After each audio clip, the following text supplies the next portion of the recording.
En todo el país empieza a caer el sol de poquito en la ciudad de Villa María. Lo anunciamos recién, está Mariano Andrei con nosotros, politólogo y además quien sigue la causa Malvinas desde hace mucho tiempo, junto con el profesor Pablo Hueve, otra institución dentro de la Universidad Nacional de Villa María. ¿Cómo andas, Mariano? ¿Todo bien?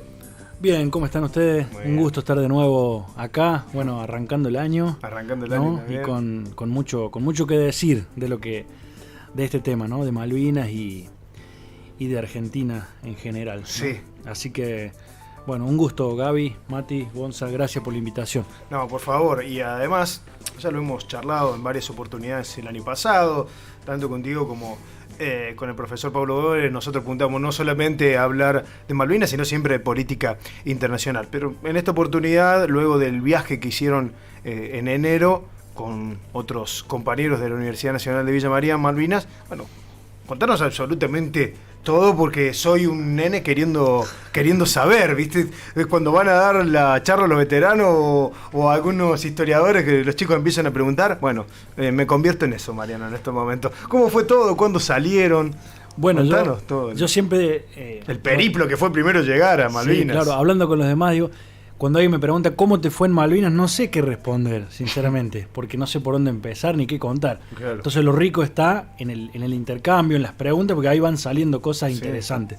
Así que no duden en preguntar nada, pero bueno, gracias. Esto lo planificamos con Pablo Hueve. Yo había estado en el programa antes de salir, lo habían planificado con Pablo, lo convencí un poco ahí, y después se sumaron los otros tres compañeros, bueno, el decano Gabriel Suárez, el secretario académico Javier Díaz Araujo, y el secretario de investigación, Jorge Foa. Pero fue como un grupo de no solamente aglutinados por la universidad, sino por interés por el tema, porque fuimos de manera particular. Fue un viaje que decidimos hacer individualmente cada uno, no en representación de la institución, sino de índole personal, ¿no? Entonces empezamos a ver cuál era el mes que podíamos. Enero, por supuesto, primero por el clima, ¿no? Porque ya es bastante duro el clima en enero, y en cualquier otro momento se complica más todavía, sobre todo para visitar los montes, los que fueron escenarios de batallas. Claro, imposible en invierno. Claro, y directamente además no se puede apreciar, porque uno cuando sube a los montes se ve toda la bahía, se ve todo Puerto Argentino, ¿sí? Y bueno, gente que vive ahí te cuenta que entre marzo y noviembre prácticamente estás entre las nubes, está todo nublado. Entonces, enero, porque también nosotros teníamos el tiempo para hacerlo. ¿Y sufre mucho el tema de la nieve también o no? No tanto, pero bueno, el viento es tremendo, ¿sí? Es muy fuerte el viento y el clima es duro. Nosotros tuvimos 2 nevadas, pero no de que se juntara nieve, sino que caía como una nieve, un garrotillo, que castigaba cuando íbamos subiendo los cerros, y teníamos sensaciones térmicas de menos de 1 grado bajo cero. Entonces, bueno, esto en enero, que es el mejor momento, diríamos, en cuanto al clima. Así que, bueno, los vuelos salen los segundos sábados de cada mes, ¿sí? Solamente. Desde acá, desde territorio continental, desde Río Gallegos. Si no, uno tendría que irse o a Chile o a Londres para ir en otro momento. Pero el vuelo sale de Punta Arenas, hace escala en Río Gallegos el segundo sábado de cada mes, y el tercero regresa, hace Punta Arenas, Malvinas, y a la vuelta, en el tercer sábado, para en Río Gallegos. O sea que el viaje es inevitablemente de una semana. ¿Y cualquier persona puede ir, Mariano? Cualquier persona puede ir, y hay que organizarse porque las comunicaciones no son fáciles. De hecho, renegamos mucho con el internet. Teníamos 1 o 2 horas por día internet. Uno compra una tarjeta, el sistema es igual que en Cuba. Uno compra una tarjeta. Pero ¿no es Inglaterra? Bueno, el sistema, inclusive el internet anda mejor en Cuba que en Malvinas. Claro. ¿No? Bueno, vos que tuviste la chance de ir a Cuba. Sí. En Cuba incluso es más barato. En Cuba, acá salía... nosotros compramos una tarjetita de 12 horas, que uno se conecta, por ejemplo, 1 hora y se desconecta, entonces ya gastó 1 hora, y así. Pero eran menos de 12 horas, no llegabas a estar conectado 12 horas. Nosotros tuvimos que comprar en los 7 días, compramos 2, y cuidándonos muchísimo en la conexión a internet, ¿no? Claro. Y además, por ejemplo, para subir una foto en Instagram tardábamos 15 minutos. Claro. Era muy lento, así que... bueno, estábamos también... casi aislados en ese sentido. Sí, salía 15 libras, por ejemplo, la tarjetita esa. Son unos $20 más o menos. Uf, ¿Sí? claro, sí, o sea, sí, mucho, estamos pagando mucho dinero. unos 25.000 pesos, podríamos decir, las 12 horas de internet. ¿Mm? Entonces, por ejemplo, yo antes de ir, previo a la organización, me escribía con un amigo chileno que vive ahí, Sí. hace 25 años, que fue el que nos ayudó a organizar un poco, el que nos reservó el hospedaje donde estuvimos, el que nos reservó también el transporte desde el aeropuerto, de la base militar hasta Puerto Argentino. Fue importante ese contacto. Claro, yo le mandaba y me contestaba a los 2 o 3 días, por ejemplo. Entonces, bueno, tiene su organización. Pero puede ir, de hecho, de territorio continental habremos sido 20, 30 personas, más o menos. Y, perdón, Mariano, ¿y es necesario tener alguien que allá pueda organizarte un poco? ¿O es fácil desde acá, si alguien de esas 20 personas que van, encontrar un hospedaje y demás? No, no es fácil. Si uno buscara en cualquier buscador de hospedaje, sale un solo hotel, que es el Malvinas House, Ajá. ¿sí? Que cuesta el triple que el lugar donde tuvimos. Es como un hotel medio de lujo, tiene jacuzzi, tiene esas cosas. Bueno, que uno que va ahí, no sé, a mí particularmente, a nosotros no nos interesaba eso, sino que nuestro hospedaje era con pensión completa, ¿no? Eso es muy importante porque comer es muy caro allá. De hecho, gente que se va al Malvinas House te ofrece solo desayuno, incluido después para un almuerzo, una cena, y te cuesta tus 30, 40 libras, ¿no? Unos $50 por cada vez que comes. Nosotros fuimos con 4 comidas, diríamos, fuimos con desayuno, almuerzo, que nos daban como una viandita que nos llevábamos en una bolsita porque siempre nos agarraba en algún cerro, en algún lado. Claro, recorriendo. Regresamos como a las 5 o 6 de la tarde. Después teníamos merienda libre ahí teníamos para tomar café, agua caliente, agua fría, jugo, eso libre, las 24 horas. Entonces podías merendar tranquilamente, pan, con tostadores, mermelada, eso estaba libre. Que complementaban el desayuno porque eso lo tenías ya, y además te prepararon un plato de estilo desayuno bien europeo, donde había tocino, huevo frito, bueno, el que le podías anexar a todo eso. Entonces, como te decía, nosotros teníamos cubierto eso, y la cena tenías 4 o 5 menús. La cena era entre las 5 y media de la tarde y las 20, o sea, 17:30 y 20 horas era la cena. Bien. Entonces tenía 5 menús. Inglesa también. Sí, 5 menús fijos que podías elegir cada noche, ¿no? Bien, el menú muy bien. Y teníamos cubierto eso con el hospedaje. Entonces eso nos salvaba a nosotros, porque si no, comer en algún bar, primero que a las 20 horas cierra la persiana, o los super lo mismo, los super cerraban mucho a las 5 o 6 de la tarde. Entonces nosotros, claro, estamos acostumbrados a todo. Y tengamos en cuenta que en enero en el sur se hace de noche 22:30, 23 horas. Sí. Entonces eran las 7:30 de la tarde, ya habíamos comido y todavía quedaban 4 o 5 horas de luz. Bueno, es raro para nuestras costumbres, ¿no? Exacto. Pero bueno, nos amoldamos a eso. Y ni bien llegamos allá la primera noche, bueno, cuando llegamos, decidimos dejar las cosas y salir a caminar por Puerto Argentino. La ansiedad nos llevaba, y se estaba oscureciendo ya, ¿no? Porque, el avión casi no aterriza por el viento. Estuvo media hora girando arriba de las islas, ¿no? Donde mirábamos el contorno nosotros de las islas, y decíamos, ¿qué pasará, no? Porque mirábamos el horario de llegada, era las 3:30 de la tarde, bueno, eran las 4 y estábamos volando todavía. Y después nadie nos decía nada, nos mirábamos entre quienes viajábamos, ¿no? Y una vez que aterrizamos nos dijeron, casi no aterriza el vuelo, por lo fuerte que estaba el viento. Así que esperó, cuando cambió ahí un poco la orientación, aterrizó. Y entre los controles, que son exhaustivos y demás, y los 60, 70 kilómetros que hay de la base militar hasta Puerto Argentino, llegamos como a las 7 de la tarde, cenamos, ¿no? Porque ya teníamos que cenar, porque si no la perdimos la cena, y después salimos a caminar. Bien. ¿Y cómo fue el recibimiento de los lugareños? En la base militar bien, los militares bien, ¿no? No es un aeropuerto, sino que es una base militar que tiene protocolos militares. Había aviones de guerra, había jeeps de guerra, hangares, ¿no? Y todo preparado, que realmente es imponente cuando uno llega, ver toda la preparación, todo el preparativo militar que tienen ahí, que estimo que es superior al que tenemos en el continente, ¿no? Porque realmente son manzanas y manzanas enteras, es una ciudad, y todo armado para lo militar, digamos, para los militares que viven ahí, que son casi 1000 militares.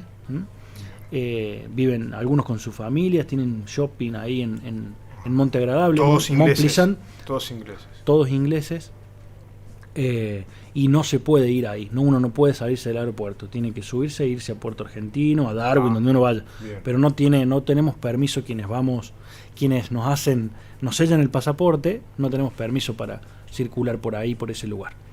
Así que llegamos a Puerto Argentino, salimos a caminar por las calles y bueno, no fuimos bien recibidos en las calles de Puerto Argentino. Gente, unos jóvenes ahí en un auto nos gritaban cosas, ¿no? Y después decidimos erróneamente, ¿no? De ir a un bar, bueno, nos vamos a tomar una cerveza, una gaseosa acá a este bar. Sí, como si uno fuera a un bar. Hablamos en inglés, nunca dijimos que éramos argentinos, no teníamos ninguna camiseta ni nada de color de Argentina, simplemente que pedimos una cerveza en inglés, bueno, no sé, por nuestra forma de hablar se habrán dado cuenta, y un joven quería como venir a pegarnos a la mesa, como nos insultaba, y una chica dos chicas lo tenían de atrás, así que bueno, antes de tener algún problema con la policía o algo, terminamos, nos levantamos y nos fuimos. Me imagino que somos seres humanos y a veces nos enojan que nos estén insultando, que nos estén... Gratuitamente. Claro, porque vos estás tomando inclusive una cerveza como cualquier persona y te están injuriando. Nos sentamos, casi no podíamos hablar entre nosotros por la música que estaba un poco fuerte, era sábado de la noche. Sí. Había unas 10 personas dentro de ese lugar jugando al pool. Nosotros en un tele habían puesto boxeo, ¿no? Una pelea. Entonces estábamos mirando eso, nos hablábamos algo y veíamos esta actitud así que terminamos eso, nos levantamos y nos fuimos. Después salen de ahí y nos empiezan a perseguir en una Land Rover, ¿no? Que la mayoría de vehículos son así, 4x4, Land Rover, y nos seguían insultando hasta que bueno, llegamos a nuestro hotel y nos quedamos ahí, y después ya nos dijeron no, después de las 6 de la tarde no vayan a ningún lado, no salgan, mejor, porque para no tener problemas, digamos, por más que nosotros no habíamos hecho nada, ¿no? No, simplemente por ser argentinos. Habíamos cometido el pecado de ser argentinos continentales y de reclamar el territorio que es nuestro. Sí. Pero no ahí, nosotros no nombramos la palabra Malvinas, no nombramos Puerto Argentino, lo habíamos acordado antes, porque en realidad no íbamos a buscar problemas, no, para nada. A ver la realidad, diríamos, del lugar y otras cuestiones. Sí, ¿no? a conocer nuestra historia también en primera persona, verlo ahí. Exacto. ¿Y cómo fueron los días posteriores? Quienes fuimos siguiendo el viaje y lo que subían, te comentaba fuera del aire, ahí esperando lo que iban publicando. También vos, digo, ¿no? Porque recién estaba pensando, venís investigando la cuestión Malvinas desde hace muchísimo tiempo. Digo, cuando acá, iba a decir un candidato, pero quien ahora es presidente reivindicó a Margaret Thatcher. Recuerdo que viniste al programa y repasamos toda la historia, más allá de incluso de la guerra del 82, ¿no? De lo que pasó en el peronismo, lo que pasó con la soberanía de Malvinas. Todo ese investigador que soñó este viaje, llegó, puso en pie Malvinas, pasó esto la primera noche y al día siguiente dijo, bueno, ahora vamos a recorrer. ¿Con qué se encontró? Bueno, esto lo dialogamos con Pablo porque después de estar un par de días nos sentábamos en el comedor ese que teníamos en el lugar, nos mirábamos y como que no entendíamos nada, como si nunca hubiéramos leído nada de Malvinas, ¿no? Nos olvidamos ni la fecha, nos acordamos, porque realmente estás en un lugar que han creado una sociedad que está lista para ser independiente el día de mañana. Eso es lo que nosotros vemos. Pero a su vez, digo, esta cola de paja, si se me permite el término, ¿no? De no poder nombrar Argentina, de que vas a un súper y hay vinos argentinos y es el único vino que no tiene la banderita, porque los vinos españoles tienen la bandera de España, los vinos chilenos la banderita de Chile, los vinos argentinos están ahí como si no fueran de nadie, ¿no? El Norton, Santa Julia, los que conocemos acá. Sí, los clásicos. Claro, había ahí en el súper, pero entonces eso yo creo que es la cola de paja de saber que estás en un lugar que te es ajeno, que no es tuyo, ¿no? Es como Gabriel lo decía, que Gabriel es experto en desarrollo. Dice, es un lugar que yo veo que no está pensado para más de 50 años acá.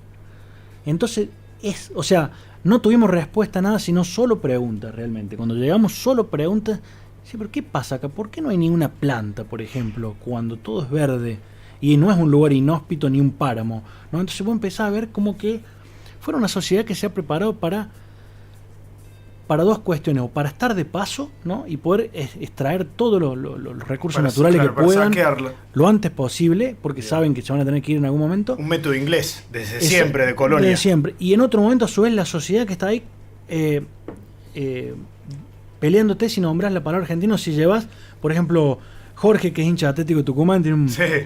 Le dijimos, por favor, no lleves la camiseta. Claro, porque es muy parecida a la de Racing, a la de Argentina. Exacto. Entonces, ¿cuál es el tema? ¿Cuál es el tabú ahí? La palabra Malvinas. ¿Por qué tanto problema? ¿No? Entonces, empezamos a ver que nosotros no nos habíamos preguntado esto, a pesar de que, bueno, yo no hace mucho que estudio Malvinas, hace un tiempo, pero realmente el que entiende del tema es Pablo, y el que hace más de 30 años que lo estudia es él. Digamos, se nos cayeron todas las teorías acá. Dijimos, se nos cayó todo, porque estamos viendo otra cosa, cómo han construido de lo simbólico, ¿no?, su propia historia, y es la que le cuentan al mundo, ¿no?, que va y pisa Malvinas ahí. 2 veces por semana llegan cruceros repletos de gente de todo el mundo, inclusive de argentinos continentales, ¿sí? Que no saben ni a dónde están a veces, porque hay un museo que está armado contando una historia, ¿no?, que es distinta a la nuestra. El Gaucho Rivero es un terrorista. El Gaucho Rivero es un terrorista. Nosotros somos un poco más que una potencia imperial que quiere en cualquier momento invadir. Es una historia después... Sí, está contada como los malos de la película somos los exacto, argentinos. desde lo simbólico, jugando con la historia de los niños durante la guerra, lo que padeció la gente que vivía ahí por el invasor argentino, ¿no? Y todo está armado tratando de tocarte los sentimientos y la conciencia. Entonces, el que va de cualquier parte del mundo, inclusive muchas personas que van de acá del continente, que las cruzamos en el museo comprando pines y recuerditos, posavasos, Falkland Island, ¿no? Y diciendo, nos bajamos del crucero, tenemos 4 horas, ¿qué hacemos? ¿Nos vamos a la Pingüinera o nos vamos al cementerio, por ejemplo? Comentarios de ese tipo realmente hacían que uno, no sé, te hagan a veces de bajar los brazos y decir, bueno, hemos hecho las cosas mal. Quienes educamos desde la educación inicial, algo debemos estar haciendo mal, porque no nos entra en la cabeza que tengamos que vivir ese tipo de situación, ¿no? Y cómo en nuestro territorio. Sí, exacto, y cómo el discurso pega eso que ellos van creando hasta en muchas personas de acá. Entonces, qué difícil se va a hacer tratar de establecer de alguna manera, tratar de sentarnos a discutir la soberanía de nuevo. Bueno, que muchas veces también desde nuestro continente, desde la Argentina, también nos pegamos nosotros mismos. Entonces también hay algo de lo anti-argentino hasta dentro de estas tierras. Exactamente. Y bueno, lo estamos viendo con lo que te decía recién Gaby, ¿no? Un presidente de la nación que en campaña decía lo de Margaret Thatcher. Perdón que me cuelgo hablando y por ahí me salgo del eje de la pregunta, pero reivindicar a Margaret Thatcher, ¿no?, para los malvinenses, ¿sí? Podríamos decir Kelper, pero para nosotros son malvinenses. Vamos a decir para que se entienda que estamos hablando de quienes habitan en las islas y tienen ascendencia inglesa o ya la ciudadanía, por más que pertenezcan a otros países, ¿no?, como africanos, gente de países africanos, chilenos que viven ahí, que con el tiempo cobran la ciudadanía británica, ¿no?, después de la guerra, por supuesto.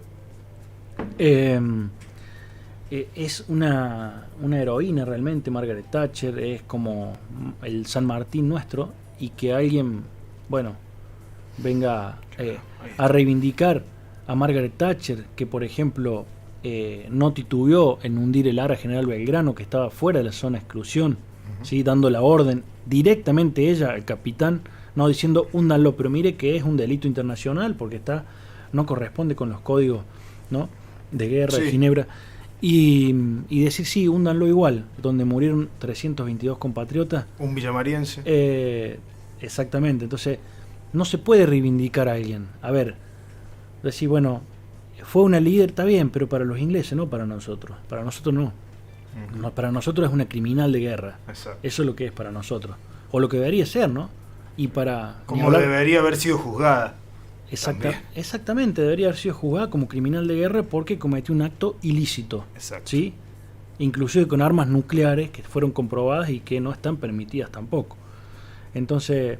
es preocupante eso, es preocupante lo que está haciendo Javier Milei. Para cerrar con esta pregunta, digo, en los mismos términos, ¿no?, en ese hilo, de creer que en Jerusalén los israelíes pueden tener alguna autodeterminación, ¿no?, porque eso nos juega en contra, dando como la derecha o reivindicando ese plebiscito que se hizo en Malvinas, donde una población trasplantada está diciendo que va a reivindicar, ¿no?, que quiere el derecho de autodeterminación, ¿no?, cuando no es un pueblo que ha nacido ahí, sino que es una población trasplantada a la cual no le asiste el derecho a autodeterminación.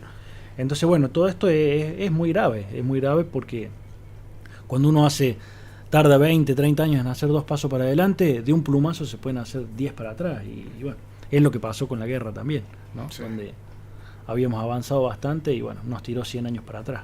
Exacto. ¿Y qué recorrieron? ¿Cómo esas sensaciones, me imagino, porque estuvieron en el monte, ahí en los cerros, campo de batalla, veíamos algunas fotos, se encontraban con armamento, fueron al cementerio? ¿Qué les pasaba por el cuerpo?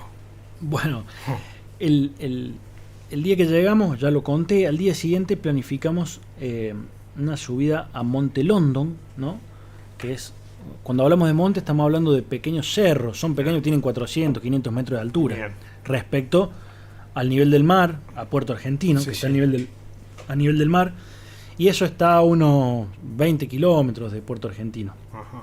Entonces nos llevaron en un vehículo que habíamos hablado previamente también, ¿no? Con otro grupo también de gente que había ido acá del continente, ¿no? Que no la conocíamos, la conocimos ahí, pero que había planificado lo mismo. Entonces este muchacho chileno que se dedica a eso tiene algún minibús, algo así, entonces carga de a 10, 15 personas, lleva hasta la base y ahí subís caminando unas 3 horas, 2 horas y media. Y uno se va encontrando, ¿no? Con pertrechos de guerra que parece que estuvieran dejados ahí a propósito, ¿no? Están oxidados, están herrumbrados, ¿no? Me llamó mucho la atención eso. Y no se puede tocar nada, es delito llevarse algo de eso. Entonces, y todo lo que hay es del ejército argentino, ¿no? Las antiaéreas que hay ahí tienen el sello de fabricación militar, ¿no? Y tienen el año en que fue construido, claro, en que fue fabricado, y hay, por ejemplo, casquillos de bala, hay material como restos de garrafas de gas que usaban para cocinar, porque bueno, la parte del ejército, que el escuadrón que se instalaba ahí en Monte London estaba asignado a ese lugar y tenía que quedar ahí a resistir hasta que vinieron. Entonces eran días y días. De hecho, las batallas esas, que son las más cercanas a Puerto Argentino, ¿sí? Son las que se llevaron a cabo cerca del 14, que fue el cese del fuego. Sí. O sea, eso fue 11, 12 de junio.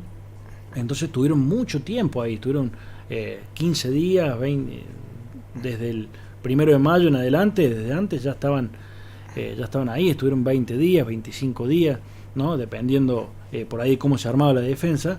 Pero bueno, había que llevarse para dormir, para estar, para comer. De hecho, en otro de los montes, Monte Tumbledown, había una cocina, ¿no? Gigante, una cocina gigante, como 2 cocinas, perdón, de 4 hornallas cada una, pesadísimas cocinas de las de antes, que se subían, claro, ¿no? Y unas tapas de ollas, resto de todo lo que se usaba para estar ahí resistiendo, ¿no? Para comer, para sobrevivir. Para sobrevivir, exacto. Claro. ¿Trincheras pudieron encontrar? Sí, hay por todos los en todos los montes, en todos estos cerros, hay espacios que vos te das cuenta que han sido construidos porque... y de los ingleses no hay absolutamente nada. ¿Buscan, crees, impactar con eso también?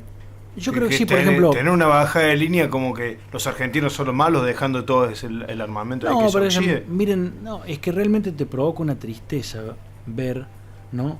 Esos restos, que yo creo que, como te digo, son muy buenos en eso los ingleses, ¿no? En el mal son muy buenos, ¿no? Porque te genera una angustia de ver como todo ese resto de lo que quedó, y te recuerda lo perdido, ¿no? Te recuerda lo que son capaces de hacer. Digamos, había un helicóptero ahí que estaba a la orilla.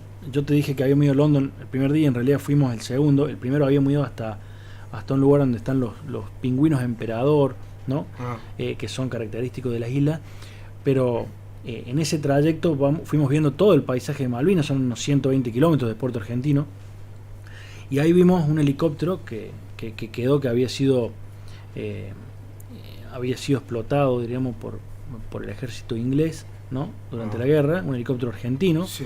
Y ahí está, como si se hubiera prendido fuego hace 10 días, ¿no? Está la hélice y están todos los restos, los rotores, los motores al lado, un pedazo de de aleta por un lado, otro pedazo de hélice por el otro, ¿sí? Entonces, y eso está a la orilla del camino que va a este lugar. Como si los años no hubieran pasado. Dicen que ese helicóptero, cuentan la gente de ahí, o los que nos llevaron, que conducían, que eran habitantes locales, ¿no? Que se hacían como una changa, por así decirlo, los fines de semana, y conducían un auto que se usa para llevar turistas. Claro. Nos contaban que ese helicóptero estaba más metido, más alejado del camino, y que fue traído a propósito ahí, ¿no? Y que fue como exhibido ahí, ¿no? Como diciendo, miren lo que hemos hecho, ¿no? Entonces uno ve eso, y con el frío y la lluvia y el viento que no te deja... ese día fue terrible el frío, hacía 2 o 3 grados bajo cero, y vos veías eso, el ruido del viento que no te deja... Cuando uno filmaba un video o algo así, hablar, nada. Imposible. El viento. Realmente te genera cosas que son indescriptibles. Yo no las puedo describir con palabras, pero son sensaciones adentro que te hacen que se te salten las lágrimas. Mucha angustia, claro. Porque te buscas todo el tiempo explicaciones. Digo, ¿por qué hicimos esto así? ¿Por qué defendimos así? ¿Por qué no se pensó de esta manera? Los mismos ingleses, ¿no? Que entraron por el estrecho de San Carlos, o sea, entre las dos islas, ¿no? Digamos, si eran lugares que las bahías eran lugares medianamente lógicos a donde iban ellos a llegar, ¿por qué no se defendió esos lugares? ¿Por qué nos quedamos defendiendo Puerto Argentino como solamente una defensa, no dispuestos a atacar, sino solamente a defender? Tiene que ver, ¿no? Con que con la diplomacia, con que no pensábamos que íbamos a ir a la guerra y demás. Pero cuando vos ves cómo se fueron haciendo las cosas, y nada más lo que hicieron los veteranos, lo que hicieron los soldados de Malvinas veteranos, sí, y los que no regresaron, fue heroico realmente. Cuando estábamos en Monte London, te decía que subimos, y ahí donde vimos resto de garrafa, casquillo de balas, pero regados por el piso, no uno en algún lado, sino miles en el suelo, y arriba, cuando llegás a la cima de cada uno de los montes, hay en general una cruz, ¿no? Que conmemora a los soldados ingleses. No se pueden poner placas argentinas. Dicen que por ahí escondida puede haber alguna, pero si queda a la vista, lo sacan. Entonces hay al soldado John Larry, que falleció en tal fecha, sí, en conmemoración al soldado, todo en inglés, por supuesto. Muchas placas en conmemoración a los soldados ingleses, y la cruz, por supuesto, puesta por ellos, ¿no? Es como, sí, son todos memoriales ingleses, nada argentino, ¿sí? En la cúspide. Lo único que hay argentino, que no son en las cúspides, sino camino a la cúspide, son los pertrechos de guerra de lo que quedó. Digo, como para pensarlo, sí, lo simbólico. Lo simbólico, claro. ¿Y Darwin? Bueno, antes de Darwin, te digo, en London, para un jeep y se baja, viene vos te das cuenta que era un soldado inglés, ¿no? Que pensamos que era un soldado activo, ¿no? Que venía caminando, y dijimos, bueno, acá hicimos algo, sacamos una bandera, nos mirábamos, digamos, ¿qué pasó? Nos vienen a sacar de acá. O nos escucharon algo, porque uno también, bueno, se hace la idea. Y nos dice él, en inglés, por supuesto, yo soy veterano de guerra británico. Quiero presentarles mis respetos y decirles que los soldados argentinos pelearon con mucha valentía y mucho heroísmo. Ahí nos quebramos. Te está emocionando y me emociona a mí de una manera. Nos quebramos de una forma, le regalamos un rosario que teníamos ahí para rendir un pequeño culto y homenaje también a los caídos ingleses, porque son caídos de guerra. Claro. Y le dijimos que nosotros veníamos a llorar a nuestros soldados y a llorar a los de ellos también, porque en definitiva son todos víctimas de algún régimen, sí, de alguien que se quedó en una oficina con calefacción central, mandando a otros al frente. Entonces, sí, eso fue fuertísimo, sinceramente muy duro. Y después, bueno, lo de Darwin, después de 3 días de lluvia, de viento, de frío, un día soleado, no voy a decir sin viento porque no hay los días sin viento, pero con un viento muy leve, viajamos a Darwin, solamente nosotros 5, porque el amigo chileno nos dice, no quisiera que vayan con el resto, vamos solo nosotros. Y creemos que fue un acierto, porque de experiencias de otras personas que fueron de a 20, 30, no tenían la posibilidad de estar frente a una cruz tranquilo, frente a una lápida, y nosotros, el cementerio fue nuestro a lo largo de 1 hora y media aproximadamente. Y él nos dijo, tómense el tiempo que quieran, vayan ustedes. Él se quedó arriba de la tráfico que nos había llevado. Abrimos la tranquera, Sí. en un camino largo de piedritas que hay, llegamos a la tranquera, abrimos la tranquera, ¿no? El cementerio es más chico de lo que Ahora pensamos. pienso en esa foto de que hay una camiseta argentina con la 10. O sea, qué difícil fue, cómo se la jugaron aquellos que pusieron esa camiseta. Es que ahí se puede. ¿Ahí se puede? En los límites de... Ajá. Después lo sacan, ¿no? Bien. De hecho, cada cruz tiene muchos rosarios ahí. Sí. Porque nosotros no lo pensábamos. Yo al menos no pensaba que fuera tanta gente a visitar. Pero todas las semanas hay argentinos continentales que están ahí, visitando el cementerio. Entonces se van llenando de muchos rosarios. Y entonces dicen que una vez, cada 2 semanas, una vez por semana, sacan para que la gente pueda seguir poniendo, ¿no? Claro. Porque las cruces son más o menos de 80 centímetros aproximadamente, ¿no? Y entonces la gente va poniendo rosarios ahí y se van acumulando. Y bueno, la experiencia fue llegar ahí, abrir la tranquera y ni nos hablamos entre nosotros. Cada uno quedó como si estuviéramos solos y empezó a mirar las lápidas, las cruces. En algunas lápidas 4 o 5 nombres, ¿no? ¿Por qué es esto? Porque bueno, en el momento que el campo de batalla estaba regado de muertos, agarraban 2 brazos, una pierna, 2 piernas, un torso, y lo ponían en un... Y cuando se hizo la identificación resulta que un brazo era de un soldado, una pierna era de otro soldado. Entonces esos 5 nombres están en esa lápida, que quedaron desarmados por una explosión o algo así. Sí. Entonces en varias lápidas hay más de un nombre, ¿sí? Esto fue después de la identificación. En 5 lápidas dice soldado argentino solo conocido por Dios, ¿no? Que falta de identificar. Hay todavía argentinos. 5 lápidas, así. Y bueno, por ejemplo, Pablo conocía a un amigo de Río Cuarto que se sentó a llorar al frente. Yo conocía a un soldado de Hernando, ¿no? Yo, Ajá. nativo de Pampayasta, desde chico Sí, ya sabíamos cuáles eran los caídos que habían sido de nuestra zona, ¿no? claro. Y así cada uno fue caminando, porque bueno, recordemos que ahí hay de todo el país. ¿Contaste nombres villamarienses o no? ¿Te acordás? No.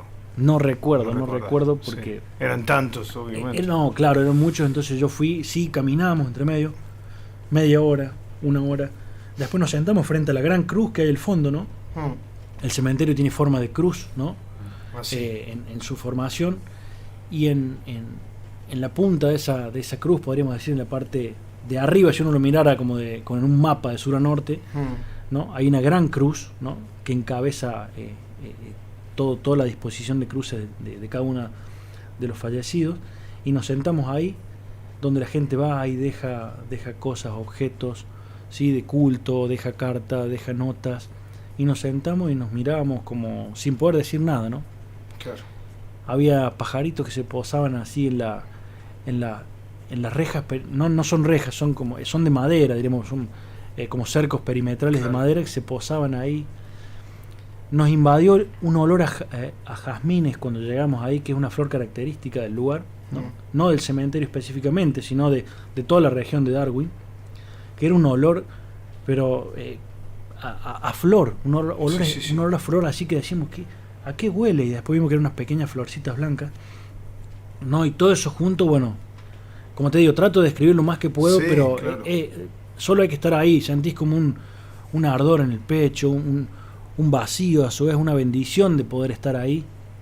Y el viento, que no era fuerte, pero sí, el viento es siempre importante, como meneaba los rosarios que golpeaban contra las cruces esas, y esa era como la música del cementerio, ¿no?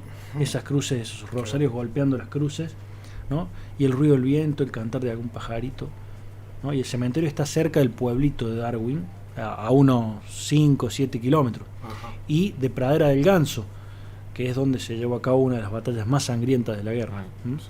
Y ahí, para entrar hay que pagar, siendo extranjero, como entre comillas seríamos nosotros, hay que pagar a los granjeros, a las 10 familias que viven ahí.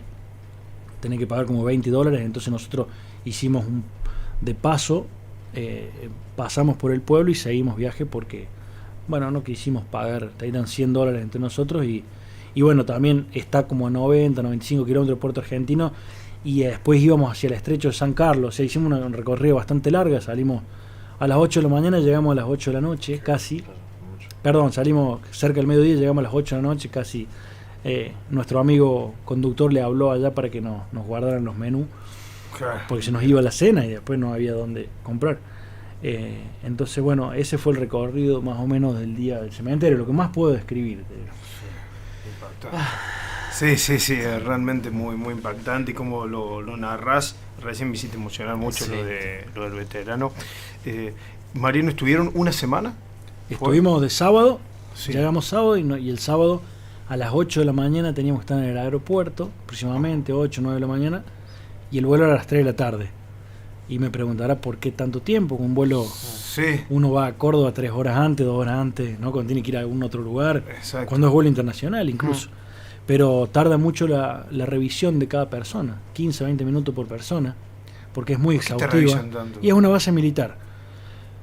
Tenían cámaras que no sé si detectaban lo nervioso que uno podía estar, pero quienes estábamos nerviosos, como Jorge y yo, por ejemplo, que estábamos haciendo la fila, nos dijeron, bueno, ustedes dos apártense, que después tenemos que hablar con ustedes, ¿no? Mientras íbamos haciendo la fila, bueno, sigan pasando, nos mirábamos, no entendíamos, yo ya estaba muy nervioso, y nos dijeron, bueno, le vamos a abrir la valija, no, le digo, pero la mandé por bodega, sí, no importa, pero la vamos a abrir, la vamos a revisar, así que queremos que estés vos ahí al frente.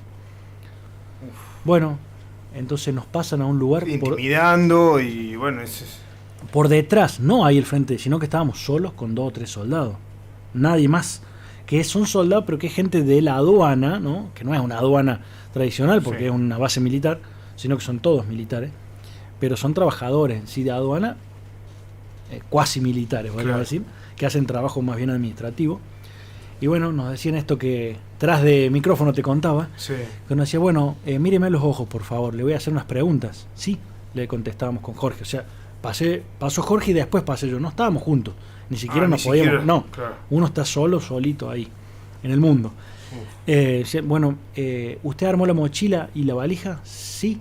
Decía, bueno, ¿usted la descuidó en algún momento? Y yo decía, bueno, la valija estaba dentro de la habitación del hospedaje que teníamos. Uno Claro. le ponía llave, pero se iba y quedaba todo el día ahí. Yo no me puse a revisar después qué había, sino que metí mis cosas, la ropa sucia que uno le quedó y lo Sí, que fuera. sí, y con cualquier viaje. Claro. Entonces yo me hacía idea de que, bueno, me habrán metido algo. ¿Por qué me pregunta así? ¿Por qué a mí? Y no a todo el mundo. Y me dice, no se preocupe, hacemos esto al azar. Bueno, ¿la descuidó? No la descuidé, creo. No, porque yo me iba, pero mi mochila quedaba ahí, no sé. Claro. Eso fue lo que la descuidé. No anduve el 100% del tiempo con mi mochila. Bueno, la vamos a abrir con unos guantes. Abrían ellos, uno no podía tocar nada. No te decían ábrala, sino que abrían ellos. Te levantaban la suela de las zapatillas que uno tenía guardada. Claro, como si los fuera bol- un delincuente. Todos los bolsillos hasta que quedaba completamente vacía la valija y la mochila, ¿no? Abriéndote lo que uno lleva, un bolsito que lleva con talco, champú, pasta dental, abriéndote cada uno de esos pequeños frascos que uno tiene, que son de uso personal, los jabones, bueno, todo. Después cuidadosamente ellos mismos guardaban, ¿no? Y te decían, bueno, siga. Te pasaban a una sala de embarque, podríamos decir, porque está todo ahí, ¿no? Bueno, te pasan por un escáner donde te hacen poner descalzo, te hacen girar para un lado, girar para el otro, levantar los brazos, abrir las piernas, te revisan, bueno, si llevas una piedrita ya es delito y te la quitan ahí y puede ser menos grave que llevarte un pertrecho de guerra, ¿no? Por supuesto que sí, pero cualquier cosa que sea no te puedes llevar, ¿no? Cómo juega de nuevo lo simbólico, porque Sí. ¿qué te puede hacer una piedra? Uno va al mar a cualquier lado y se junta una ostra o lo que sea y no pasa nada. Exacto. Y bueno, al margen de que nosotros no llevamos nada, porque no nos Sí, interesa, creemos que las piedras son de ahí, tienen que estar ahí, pero Bueno, vos contaste una historia que, Sí, que un veterano... Regla que cuente. Sí, si podés contar, un Sí, veterano sí. estuvo preso por eso. nos contaron ahí que un veterano Un veterano de guerra argentino. argentino había levantado un casquillo de bala y bueno, tuvo serios problemas, ¿no? Ahí estuvo detenido una semana más, se tuvo que costear los gastos. Un abogado, buscar un abogado de la isla que cobra 200 libras a la hora y te dice, bueno, mira, acabo de mandar el mail, así que, y en eso me tardé 3 horas, así que ya me debes 600 libras, ¿no? Bueno, todo así, hasta que le dicen, bueno, libre de cargo y culpa, pague estos 3.000 libras y se puede volver. Entonces, entre toda esa periplo te sale unos $10.000, $8.000 si te llega a cometer un acto de ese tipo.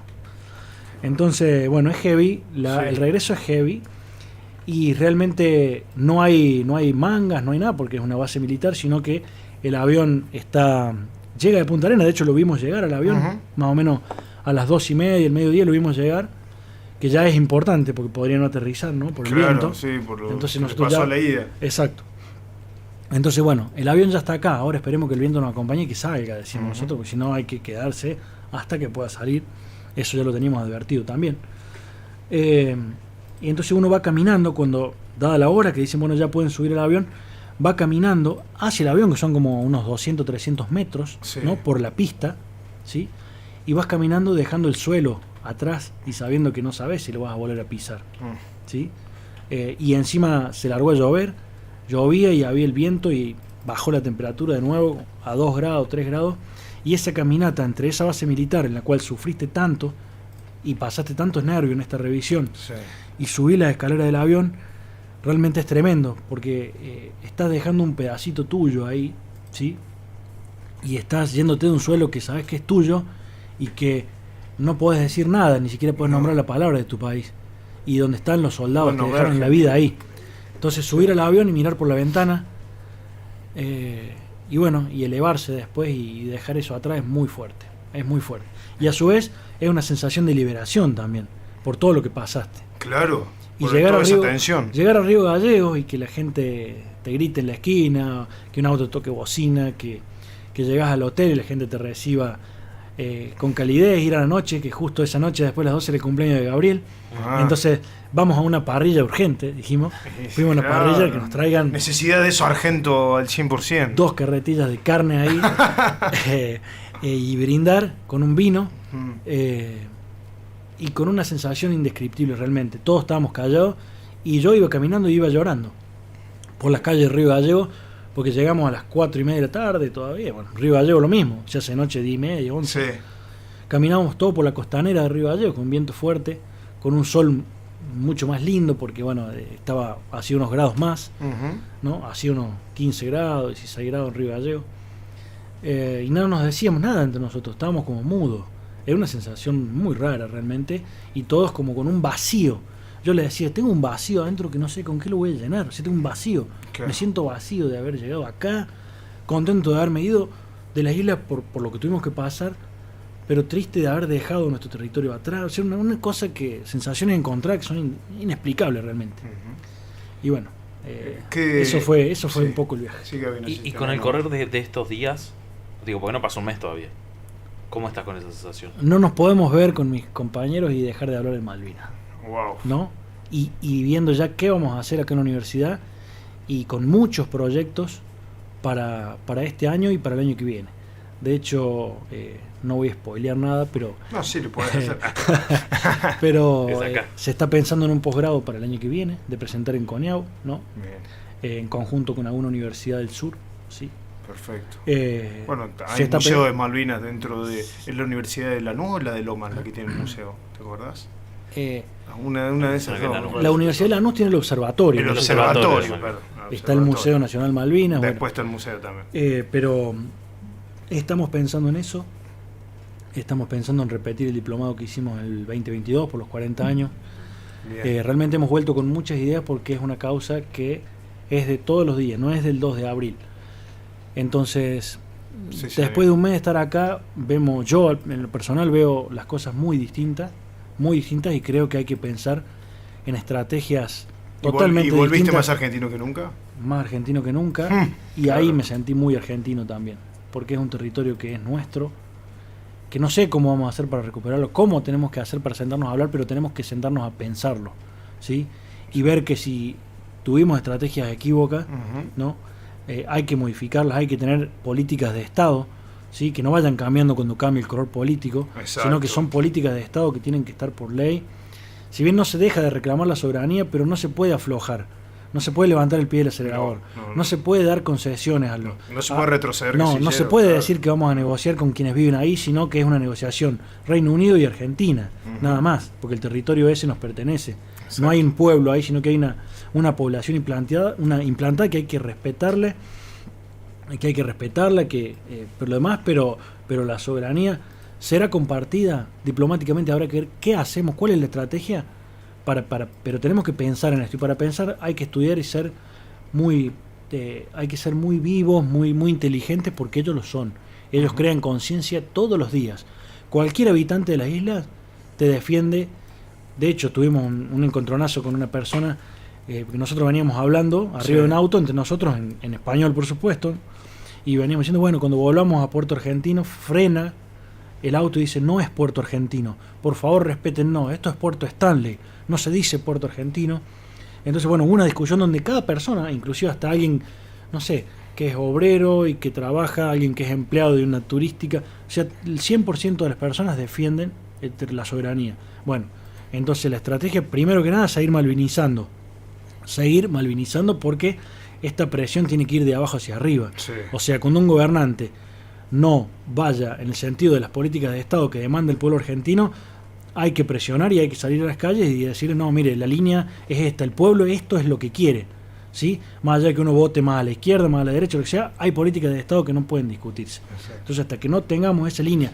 Que hay algunos países que ni le discuten, Mariano, nosotros lo seguimos discutiendo. Pero exactamente, fíjate, entre los republicanos, los demócratas en Estados Unidos, bueno, hay políticas de Estado que no se discuten. No.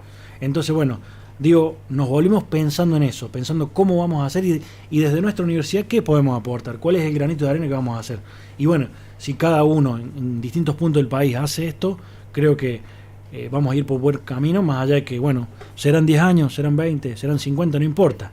¿Sí? Para una nación, 50 años es poco, no es mucho. Sí, realmente. Gracias por venir a volver a casa y contarnos toda esta historia.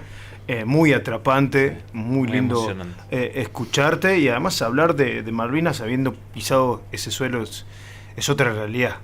Nos ha abierto la cabeza y el panorama es muy diferente, la perspectiva es otra ahora sobre Malvinas. Gracias, Mariano. Voy a coincidir con lo que dijo Pablo hace unos días en una entrevista. Sí. Nos ha cambiado la vida y hemos vuelto distintos. Estamos pensando distinto a lo que pensábamos antes de irnos. Y bueno, creo que ha tenido resultado el viaje. Así que es un gusto compartirlo con ustedes y gracias siempre por tenerme en cuenta, por la invitación y por estar ahí con la causa Malvinas. No, por favor, nosotros también tratamos de ser el canal para llegar a toda la audiencia, aquellos que nos miran por YouTube, en Volver a Casa, Radio Universidad Nacional de Villa María, suscribite, Mariano, ya nomás.